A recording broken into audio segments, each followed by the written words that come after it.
Fala pessoal, então, na aula de na aula passada a gente começou a falar sobre velocidade média, né? E a gente viu mais ou menos que a gente podia determinar, né, essa tal de velocidade média fazendo fazendo o seguinte: a gente só precisava entender o que que era esses símbolos aqui. Tá? A gente fala delta S sobre delta T. Eu expliquei para vocês que esse delta S, na verdade, é para que a gente lembre que a gente tem que ver a variação.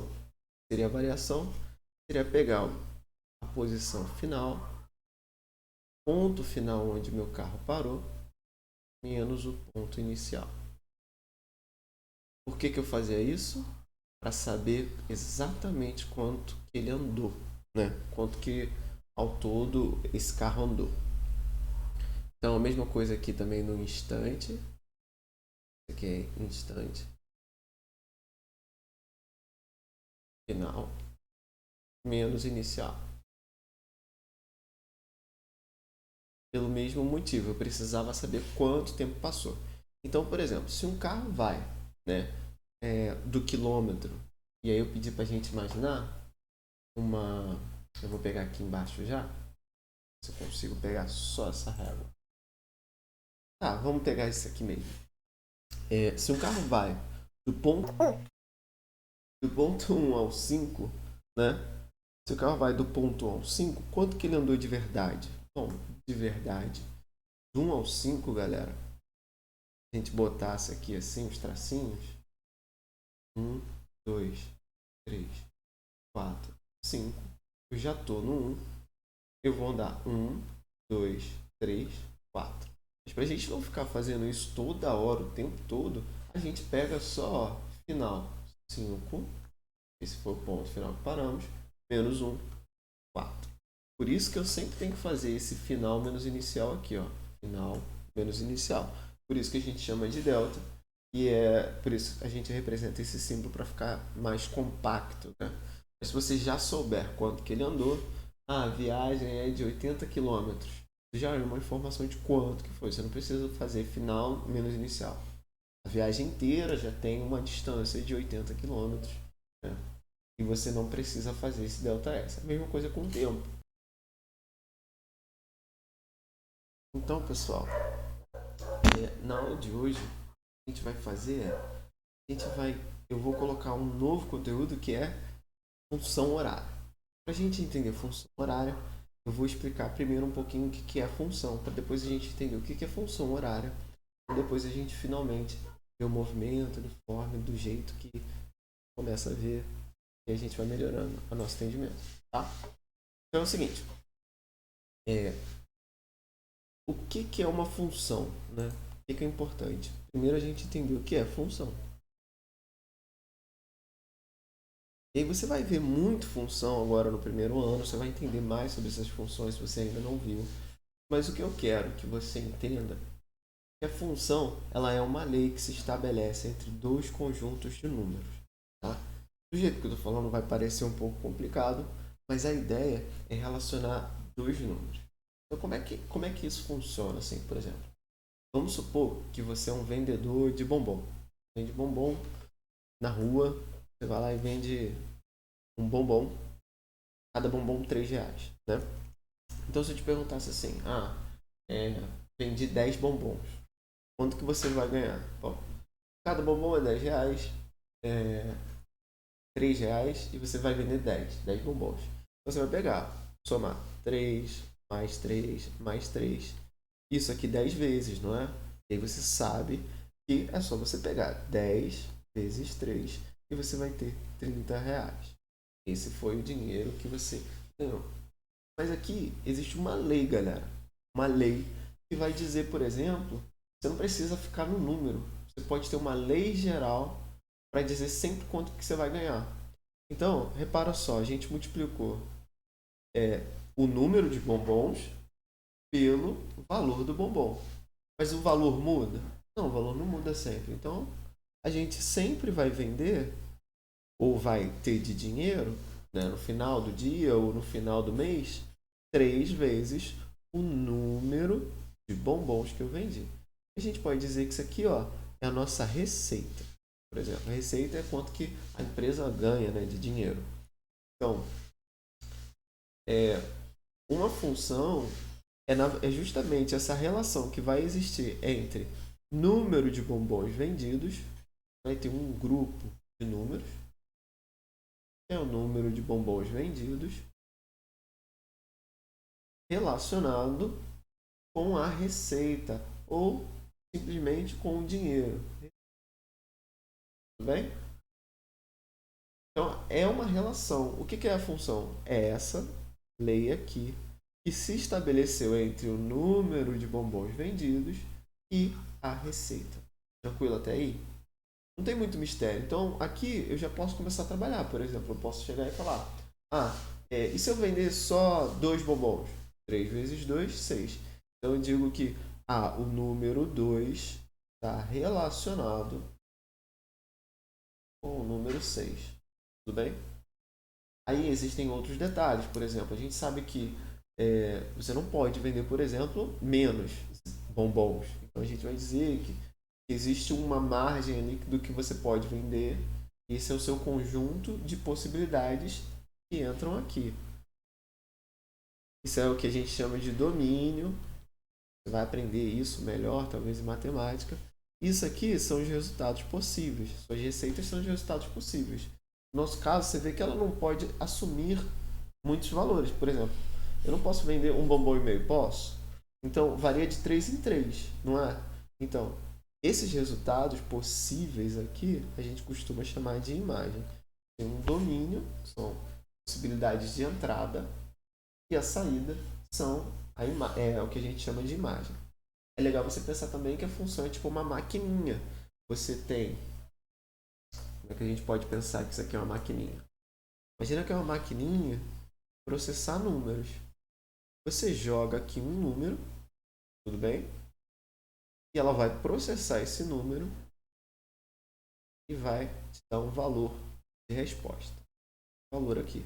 Então, no nosso caso, a gente jogava o número vendido, e ele me dava lucro ou receita. Bem? Por exemplo, eu posso fazer isso com muitas coisas, eu posso ter detalhes. Para eu fazer, todo mês eu gasto R$100 para fazer os meus bombons. Né? Então, a tua lei aqui, ela já pode ser escrita assim, ó, menos 100. Tudo bem? Ela começa com menos 100, por quê? Porque você sempre gasta R$100. E aí a tua lei, 3 vezes N, continua. Mas a gente tem que descontar quanto que você gastou para fazer os bombons. Então, ó, você já vê aqui que essa função já mudou um pouquinho. Tá? Ela é 3N menos 100. Então, eu já sei que, ó, se eu não vender um número suficiente de bombons, eu posso ter prejuízo. E aí, a minha receita vai ser negativa. Então, só estou mostrando para vocês o que é uma função. Função é uma lei que se estabelece entre dois grupos numéricos, tá bom? E por que eu estou falando de função? Porque a gente vai começar a estudar função horária. E eu precisava falar primeiro o que é função, depois entender a ideia do horário. Qual é a questão? A questão é que na natureza, eu posso ter aqui, como eu falei, a gente vai estudar muito movimento. E aí a gente pode ter funções horárias. O que é uma função horária? Vai ser exatamente aquilo que a gente viu, é uma maquininha. A gente vai ter uma função horária aqui, onde eu vou jogar valores e ele vai me dar respostas. Bem? A função é a maquininha. Aqui a função f, eu vou botar f de x porque é o que a gente vê em matemática. Ela poderia ser qualquer letra, poderia ser, sei lá, f de x, ou, vou mostrar aqui no nosso caso, a gente costuma representar assim, ó, s de t. E aí eu já vou explicar por que S e por que T. Porque S é a posição. Então, uma função horária, ela vai relacionar posições,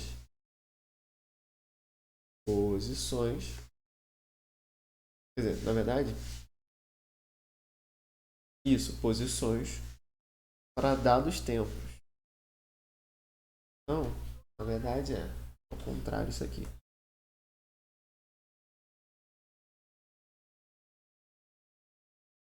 Ao contrário a relação, né? Porque eu vou te dar tempos, e eles vão ser relacionados com determinadas posições.